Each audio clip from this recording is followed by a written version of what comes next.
Hey guys, it's Jemima Cletus. Welcome to episode 1 of the podcast talk show and Acala Ambassador POV. It's nice to have you here, and I hope to see you guys in other episodes to come where we'll talk more about the Acala network and also other blockchain.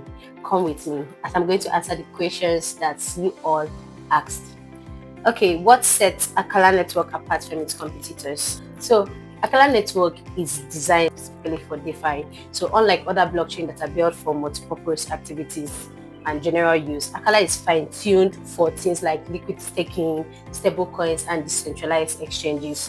What really makes it special is its EVM plus compatibility, which lets developers to build on Acala using Ethereum-based smart contracts, but with extra flexibility from substrates. So if you're a developer, you get Ethereum compatibility, but with lower fees, better scalability, and direct integration with Polkadot.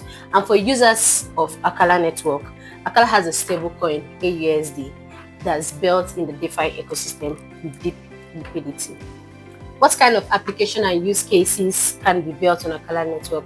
Wow, the possibilities are actually endless on things that can be built on the Acala network.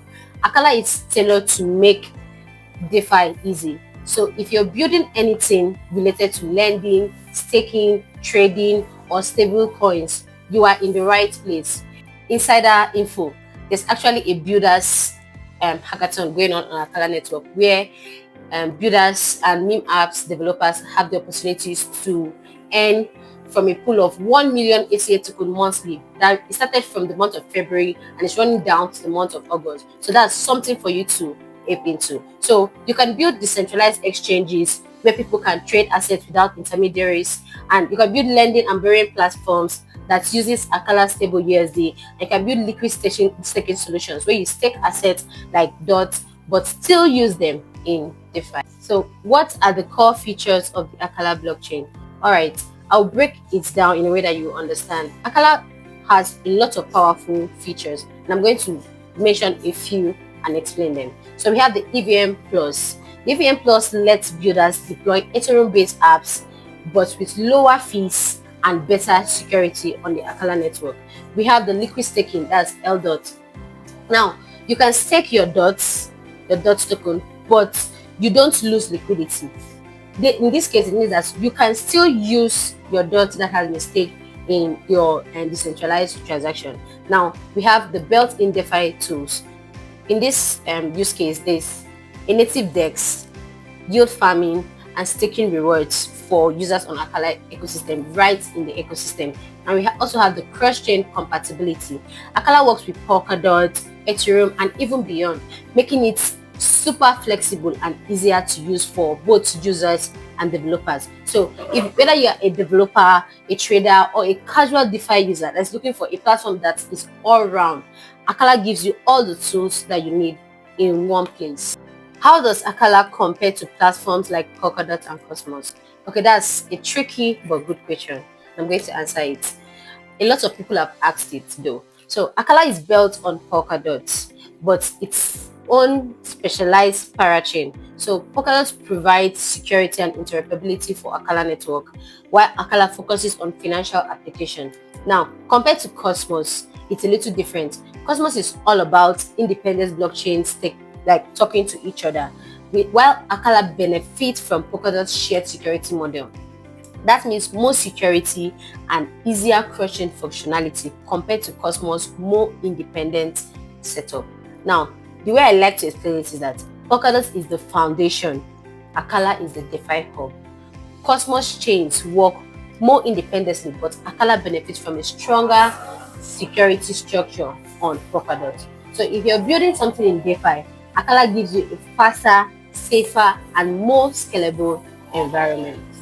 What are the incentives for validators, delegators, and other participants in the Acala ecosystem? All right, let's talk incentives. Because let's be honest, people want to know how they can earn on the Acala ecosystem.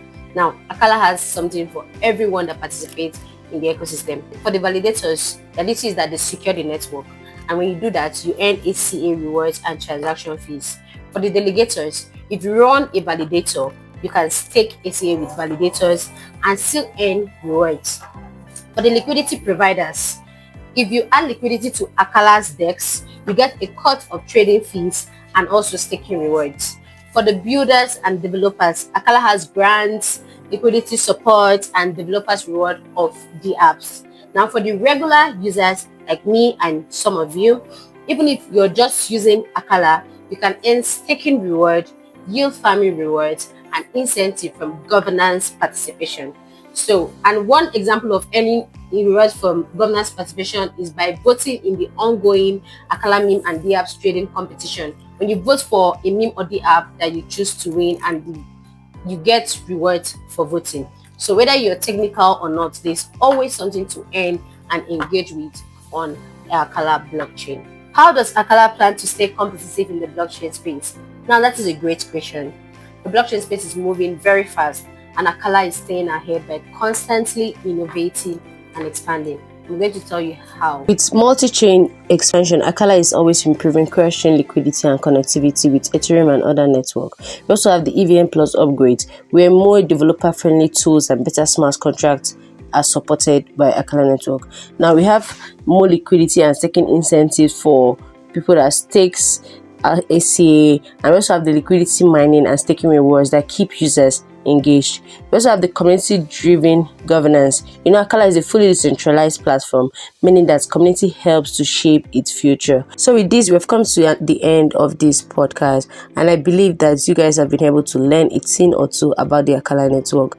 And I believe that in the coming episodes, you will ask your questions on things bothering you about the Acala network. We're going to have a guest coming up in the coming episode. So thank you guys for being here.